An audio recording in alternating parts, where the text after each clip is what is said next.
Tai iš tiesų labai aktuali man pačiai kaip moteriai, lyderiai tema.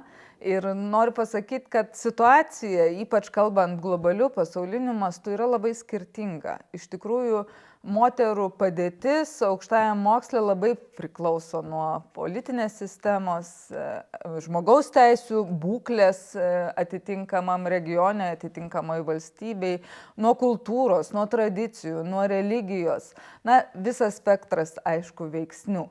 Tai pradėčiau gal nuo to pasaulinio lygmens, kas mus, sakykime, labai glumina ir tikrai didžiulis dėmesys yra skiriamas tiek Jungtinių tautų, tiek UNESCO formatu, ypatingai šalis, pavyzdžiui, Afganistanas, ar ne, kai sugrįžus Talibano režimui mes ne tik, kad nematome moterų lyderystės ir įgalinimo, bet yra sprendžiamas klausimas apskritai apie elementarių žmogaus teisių nebuvimą.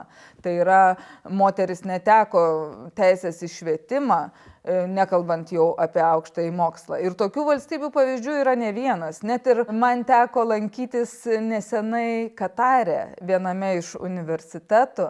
Na, mus kaip europietės moteris lyderės, išties šokiravo situacija, kad moteris studijuoja visiškai kitame korpuse nei vyrai, arba autobusai atvažiavo su užrašu vyrams ir moterims. Na, tai tokie keli pavyzdžiai, kai atrodo, iš tikrųjų išsivysčiusi valstybė sprendžia visiškai kito lygmens žmogaus teisių įtvirtinimo klausimus. Tuo norėjau pasakyti, kad išties situacija pasaulyje yra skirtinga. Pereinant prie situacijos Europoje, tikrai jinai irgi yra įvairi, bet sakyčiau, pažanga yra tikrai pasiekta. Europos mastu mes turime pakankamai gerą situaciją, netgi kalbant apie pagrindinės mokslo programas, tokias kaip Horizonto programa, yra imamasi net labai konkrečių priemonių tam, kad išvengti būtent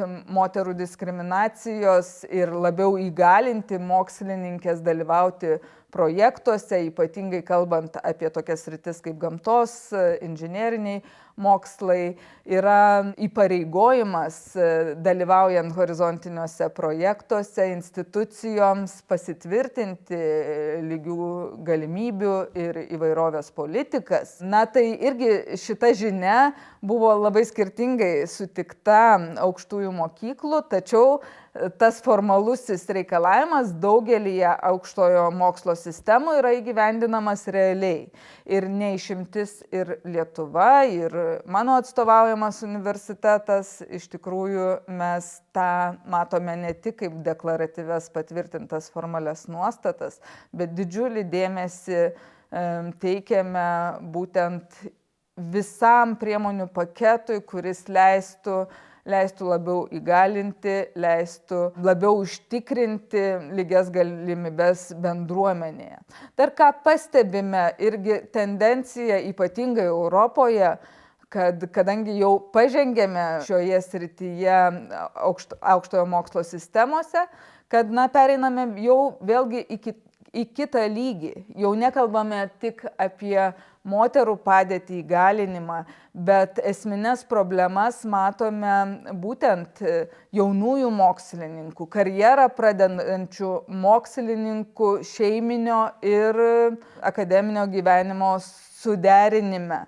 Ir kalbame apie galimybės aukštojo mokslo institucijose steigti jaunimo, vaikų dienos centrus, didesnį dėmesį skirti bendruomenė, ypatingai jauniems tyrėjams, dėstytojams, taikant lanksčias darbo sąlygas, pritaikant tvarkaraščius, suteikiant papildomas individualias paramos priemones, ypač grįžtant tiems tėvams, jau netgi ne moterims, o tėvams, nes tikrai vaiko priežiūros atostogomis jau naudojasi ne tik mamos, bet ir tėvai. Ir aš tą matau kaip labai džiugę žinią iš tikrųjų tos transformacijos realios akademinėse bendruomenėse.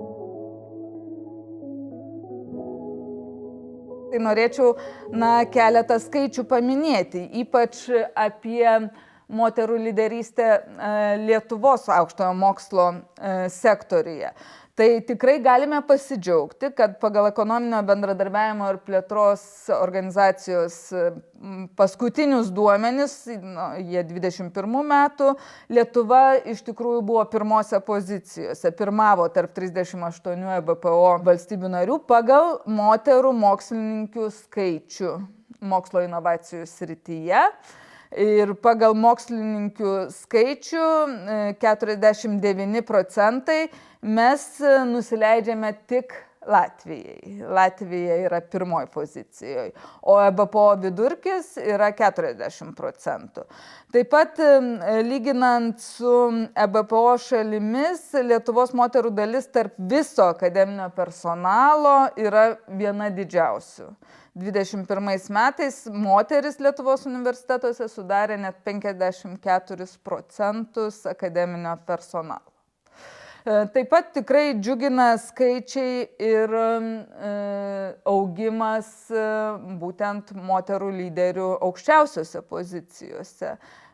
Jeigu prieš 5 metus mes neturėjome nei vienos moters rektorės valstybiniuose universitetuose, tai šiuo metu mes džiaugiamės jau turėdami virš 30% dalį, tai yra 4 moteris rektorės ir aš manau, kad tai yra tik ta pozityvi gera pradžia. Tikrai dar siektumėm ateityje ir to balanso ėjimo link tų 50%. Nors mano minėti skaičiai rodo, kad yra tikrai didelė proporcija moterų akademikių, akademinėme personale, tačiau aukščiausiose pozicijose dėja dar tie skaičiai yra pakankamai kuklus ir ypatingai atkreiptinas dėmesys į taip vadinamas STEM disciplinas, fizinius, technologinius mokslus, medicinos mokslus, kur išties ta dalis dar yra ženkliai mažesnė. Ir jeigu kalbame apie publikacijas, sakykime, jau socialiniuose moksluose jau pasiekėme praktiškai paritetą su vyrais, tai liudija faktas, kad virš 45% jau publikacijų yra autorės moteris, tuo tarpu gamtos tiksliųjų mokslų srityse vis dėlto vyrauja vyrai. Ir tik 15%, pavyzdžiui, fizikos, astronomijos mokslo darbų autorės yra moteris. Na tai visi šie paminėti skaičiai iš tikrųjų atspindi tą visuomenės raidos inerciją, nes išties ilgą laiką į tiksliuosius gamtos mokslus, moteris buvo net, galima sakyti, neįsileidžiamos. Juk prisimename ir tą prieš 150 metų lyderystės puikų pavyzdį Marie Curie, kur išties pretenduojant į mokslo akademiją, tikrai buvo susidurta su labai aiškiu barjeru, kad moteris yra nepageidaujamos ir kaip moteris išdrįso net pagalvoti apie tai, kad galėtų būti mokslo akademijos akademikų tarpe. Bet tas pavyzdys tikrai įkvėpė turbūt ne vieną moterį lyderę tiek Europoje, tiek ir pasaulyje. Ir pagrindinės net programos yra vadinamos būtent profesorės Nobelio premijos laureatės vardu. Tai tikrai yra daug labai įkvepiančių pavyzdžių. Tikrai labai didelis progresas moterų įgalinimo ir lyderystės aukštojo mokslo srityje padarytas per pastaruosius 20 metų. Tačiau dar daug turim nuveikti. Vien tai, kad moteris pilna apimtimi ir ta pačia greta kaip vyrai įžengia į seniau ne jų laikytas sritis, tai yra tikrai didžiulis pokytis. Ir būtent mūsų universiteto pavyzdžių galiu pasakyti, kad tikrai tas pokytis vyksta ir labai pozityvus ir ilgalaikis pokytis. Aišku, mūsų universitetas specializuojasi socialiniuose humanitariniuose moksluose ir natūraliai šiuose disciplinuose tradiciškai yra daugiau moterų. Tačiau ilgą laiką išties ir šitoje institucijoje, istoriškai žiūrint, raidoje, vis dėlto aukščiausiose pozicijose buvo šiek tiek mažesnė proporcija moterų. Tai aš manau, tas pavyzdys moters vicerektorės, moters rektorės iš tikrųjų įkvėpė irgi daug jaunų kolegių tapti universiteto atskirų funkcinių padalinių vadovėmis. Ir tikrai aš labai džiaugiuosi, kad šiuo metu universitete pakankamai daug moterų, kurios jau nebėra tradiciškai pavaduotojos, bet užima pilnavertės atitinkamų funkcijų vadovių pareigas. Balansas visada turi būti ir visos skirtingos grupės visuomenės jos turi būti atstovaujamos. Net ir fiziologiškai vyrai ir moteris, yra skirtingi. Tai natūralu, kad moterų pilnas įgalinimas ir pilnas atstovavimas valdymo, kolegialiuose valdymo organuose, sprendimų priėmimo procesuose, jis yra be galo svarbus ir keičiantis padėtį bendruomenėse, natūralu, kad ir tyrimais įrodyta, kad moteris tikrai valdo labiau vertybiškai, labiau empatiškai, kas leidžia labiau telkti komandas. Bet vėlgi neprisirašam prie šitos tezės, nes tikrai yra nemažai vyrų irgi turinčių atitinkamas savybės. Dabar net man kaip vadoviai, matant tą situaciją universitete, kad didėja moterų vadovių dalis, aš tuo labai džiaugiuosi, bet dabar susidūrėme su tuo, kad galvojame apie balansą vis dėlto ir išlaikymą pilno atstovavimo ir kitos lyties, vyrų pusėje. Taip, kad ypatingai socialiniuose humanitariniuose moksluose mes taip pat kalbame apie būtent vyrų įgalinimą specifinėse disciplinose. Dirbdama su tikrai daug moterų vadovių, pastebiu vieną savybę, kad kartais vadovėm ypač priimti sprendimą, tapti vienos ar kitos pozicijos vadovė lyderė, ar aš tikrai sugebėsiu, ar aš tikrai galėsiu prisimti tą atsakomybę, ar aš suderinsiu šeimos gyvenimą su įsipareigojimais pozicijoje. Ir visą laiką drąsinu moteris. Taip, tu tikrai sugebėsi, tu tikrai padarysi, tu turi visas kompetencijas. Tuo tarpu, kai priimam į darbą vyrus, tikrai irgi generalizuoju. Tendencija dažnai matoma, kad to pasitikėjimo, vidinės motyvacijos, vis dėlto būna daugiau. Dėl poveikio, aš manau, kad tikrai mums svarbiausia pačiom patikėti, kad mes tikrai niekuo nesiskiriam ir tikrai galim panaudoti savo kompetencijas, gebėjimus ir daryti tą pozityvų poveikį savo atstovaujamose srityse.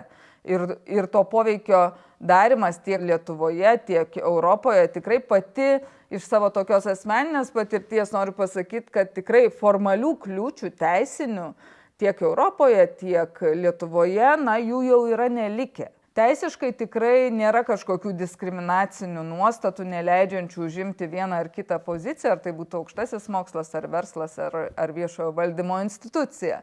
Dažnai iš tikrųjų pritrūksta to tokio drąsos, to pasitikėjimo, tos vidinės motyvacijos ir su tuo dar reikia dirbti. Vis dėlto, kas toliau, nes mes daug tikrai pasiekėme, bet tvariai įtvirtinti moterų lyderystę ir ypatingai išspręsti tą problemą jų integravimo į gamtos, technologijų mokslus, į aukščiausias pozicijas. Vis dėlto reikia ieškoti jau priežasčių ne teisiniam reguliavime, o šeimose. Šeimose, tradicijose, nes iš tiesų labai skirtingos situacijos net Lietuvoje, kalbantis su moterim lyderiam, su stereotipiniu požiūriu, net ir partnerio, šeimos narių ar ne, kad vis dėlto moteriai yra asocijuojamos pareigos rūpinimosi šeima, maisto gaminimu, amžėjančių tėvų priežiūra, neįgaliųjų šeimos narių priežiūra.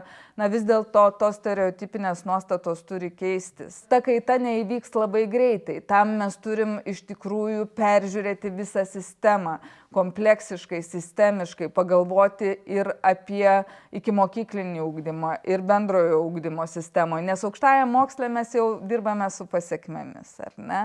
Jau dirbame su susiformavusiais brandžiais asmenimis. Tuo tarpu stereotipų laužimas, jis turi ateiti iš šeimos ir iš darželio, iš mokyklos. Tai dar tikrai daug priemonių reikėtų įgyvendinti čia.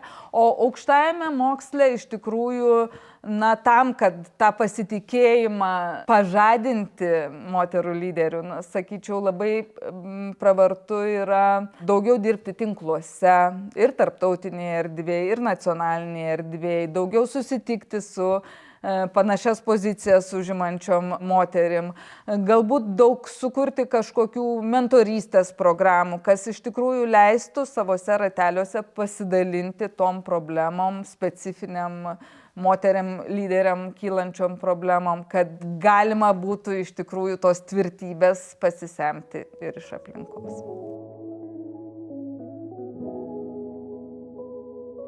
Aš manau, gal tokių tiesioginių susidūrimų ir nėra tekę išgyventi, bet tam tikros šypsenėlės vyrų tarpe ar net ir rektorių konferencijos, ypač pradiniai stadijai, kai buvom mes pirmosios moteris valstybinių universitetų rektorių būryje, tai iš tiesų teko sulaukti.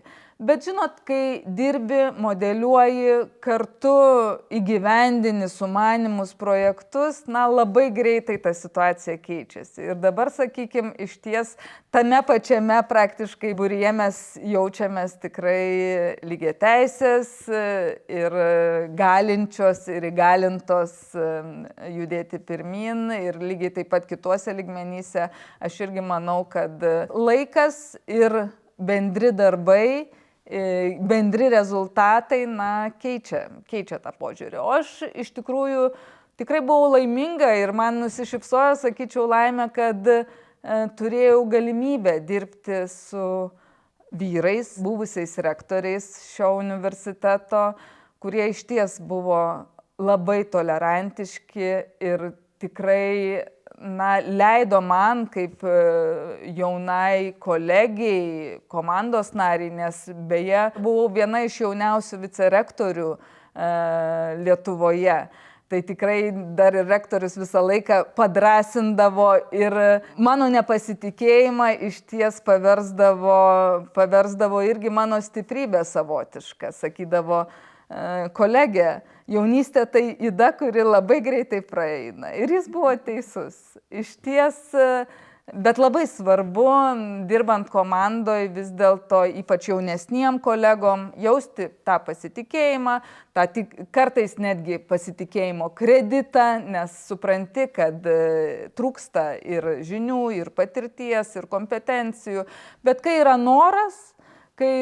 noras mokytis, noras tobulėti, noras žengti į priekį, visa tai yra tikrai pakankamai lengvai transformuojama. Iš tikrųjų, aš pati gyvenime vadovaujuosi angliškai tai 3P – patience, persistence and process. Tai išvertus būtų kantrybė, atkaklumas ir sunkus darbas.